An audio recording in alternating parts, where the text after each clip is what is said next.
Hey everyone, Saintsfan back again with another GTA 5 video, and today I saw something that it blew my mind, and I mean, it's in the title. GTA 5 has sold over 70 million copies worldwide. That number it's insane for one video game to have that amount of copies sold.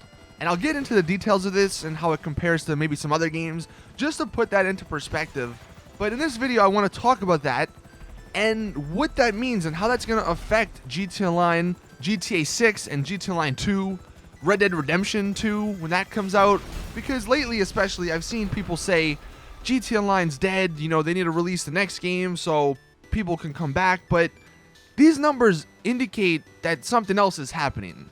Now, this is actually coming from Take-Two Interactive's earnings report, and the numbers provided are up to September 30th, like a month ago. So like I said, GTA 5 sold over 70 million copies worldwide, and that's actually up from 65 million, which was reported earlier this year. So 5 million in a year. That in and of itself is better than most games. I mean, it's better than Mafia 3. Mafia 3 only sold 4.5 million. NBA 2K17 only sold 4.5 million. So GTA 5, a 3-year-old game, is selling more than these games that come out or that came out this year.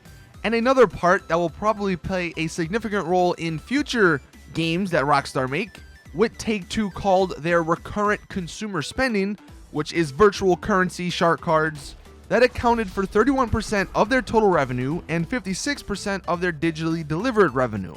So that can only mean that Take-Two are going to be encouraging Rockstar even more now to use or to get people to buy shark cards, because it's working out so well for them. Now, rewinding a little bit, going back to that 70 million number, just to put that into perspective. So GTA 5 came out in September of 2013, and it has sold 70 million copies. The amount of copies of Wii U games sold in September of 2013 is only 72 million. So GTA 5 has single-handedly almost beat all Wii U games sold since September of 2013. And another little comparison, GTA versus Call of Duty. So GTA is at 70 million.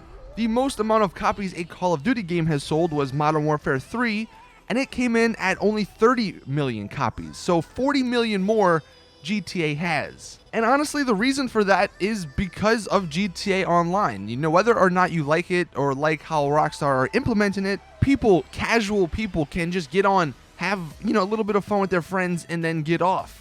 That's the sad part about it. Those 70 million copies, I would bet most of them haven't even played single player, which single player is good, but considering Rockstar, they're obviously releasing a bunch of DLC for online and not introducing it into single player, the single player people kind of get the short end of the stick here. Another interesting stat, and unfortunately this has not been updated, but a year ago this month, the Take-Two CEO, he actually said that GTA Online has had 8 million players a week.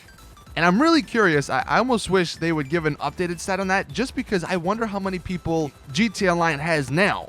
Because if last year it had 8 million people, now granted that was the time when the yacht was about to come out, so people were hyped about that, and Benny's just was released, so that was really cool and fun. But it'd be interesting to see how many people either dropped off or even gained maybe over the course of this year.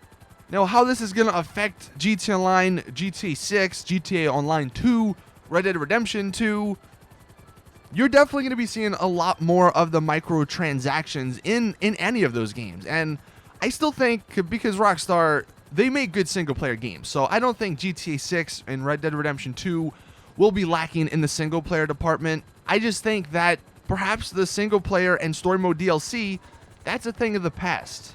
When you look at it from a business perspective, it just doesn't make sense to put all the time and effort into making a single-player DLC when doing something that doesn't take as much effort, like a GTA Online DLC, makes a lot more money. And that really does suck for all the long-time GTA and Rockstar fans, because what they've come to expect is a fantastic single player with maybe an addition of a really awesome single player story DLC. But since we didn't get one for GTA 5, I really doubt we'll get one for any of these other future games. And then how this might affect GTA 6 release date, honestly, now, since the game's still selling, I mean, it's selling more than, it's one of the most sold games this year, and it's 3 years old. I mean, that just tells you how bad the most games are nowadays. Like, people or these game companies rush these games out, and they're not as polished. They're not that great. And they usually die within, a week or two. So honestly, I would not be surprised if after Red Dead Redemption 2 comes out, GTA Online is still getting updates, major updates, because one thing that you gotta agree, GTA Online and Red Dead Redemption, I feel like they're gonna have two separate fan bases. There's gonna be some overlap, but most of the people who play GTA Online, like most of those 70 million consumers, they might not like Red Dead Redemption 2 because it's a different setting. It's not, you don't have as much freedom in Red Dead Redemption Online, or just in the free roam of online, because of the time period, as you do in GTA. So there's going to be people out there who don't buy Red Dead Redemption 2 that keep playing GTA 5 and GTA Online, and they're going to be waiting for GTA 6.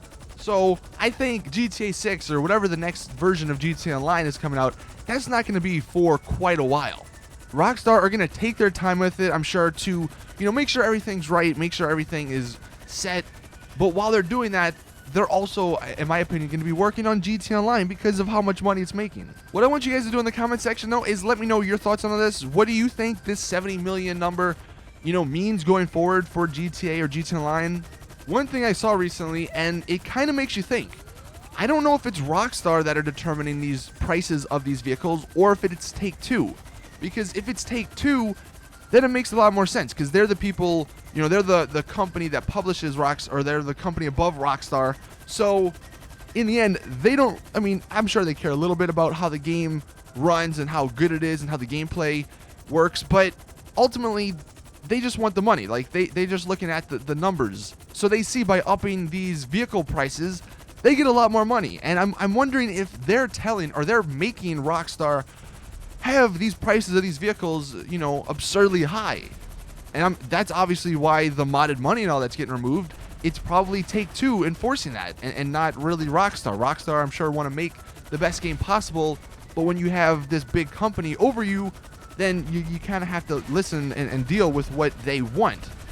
So I just thought that was something interesting to think about regarding shark cards and microtransactions in GTA Online, and how the prices just kind of suck. Maybe instead of being angry at Rockstar, we should not really be angry at them, but instead Take-Two, which ultimately it's, nothing's gonna really happen because they're gonna still keep it up. But I just thought that might be a little interesting thing to think about and consider. So there you guys have it. Let me know your thoughts in the comment section. Do you think that going forward, Rockstar the games Rockstar produce, will they be more online oriented like it is now? Or do you think that maybe they've learned, maybe there's a way to balance the online portion with the single player portion? I guess we'll see truly in Red Dead Redemption 2 to an extent. I know it's not on the scale of GTA, but we'll get an idea of maybe what to expect with GTA 6, because that'll be a good time to see if they focus mainly on online and whatever sort of microtransaction they put in that game, or if they do that in addition to maybe a single player DLC, here or there. Now that they've gotten this huge source of revenue for them, GTA Online, they can balance the two. Because ultimately, and I think we can mostly agree here, that online, it's a fun aspect. Being able to play with your friends is one of the reasons why it's one of the reasons why 70 million people got the damn game. And I just hope that both Rockstar and Take-Two learn that they can still make a ton of money without making the game such a chore, because that's the one downside to GTA Online now. The ways to make money are severely limited. You have to spend like millions of dollars to even get started, and then the payouts are never that good, and then the prices of certain vehicles, items, clothes, they're just super high. So they almost force you into buying a shark card if you don't want to spend, a ton of hours on the game. And I'm hoping in Red Dead Redemption 2 and GTA Online 2, they figure out a way to balance that a little bit more, because I'm sure a lot of people out there are willing to buy a shark card, even if they don't need money, if these, if future DLCs are good and everything's balanced, just to show support that we appreciate all this effort that you're putting into the game. But ultimately, I guess we're gonna have to wait and see. Anyway, like I said, let me know your thoughts in the comment section. Got 2 more videos coming out later today, so hopefully check those out. But as always, thank you for watching, and I'll see you guys in the next one.